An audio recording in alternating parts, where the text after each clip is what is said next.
Malir hall पर water tanker की टक्कर से जाँ बहक मियां बीवी और नौमौलूद की नमाज जनाजा अदा कर दी गई। मकामी कब्रिस्तान में आहों और सिस्कियों के साथ सुपुर्द खाक।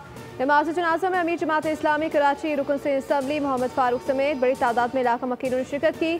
जनाजे में शरीक लोग खुद पर काबू न रख सके। रकत आमेज मनाजिर हर तरफ सोख का समा।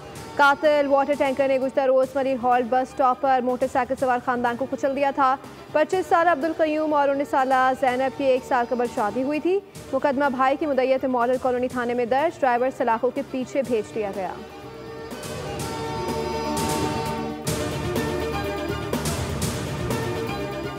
मलिर हॉल्ट में हादसा ब्रेक फेल होने की वजह से नहीं, तेज रफ्तारी के बाइस पेश आया। ड्राइवर 24 घंटे से जागा हुआ था। वाटर टैंकर का ब्रेक ठीक हालत में पाया गया। बोलियों से ट्रैफिक हादसे का पोस्टमार्टम कर दिया। ड्राइवर रहीम 24 घंटे ड्यूटी और 24 घंटे आराम करता था।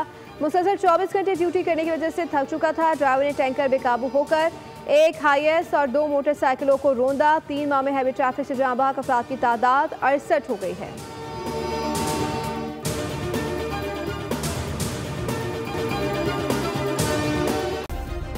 सब्सक्राइब करें और बेल दबाएं ताकि कोई खबर रह न जाए।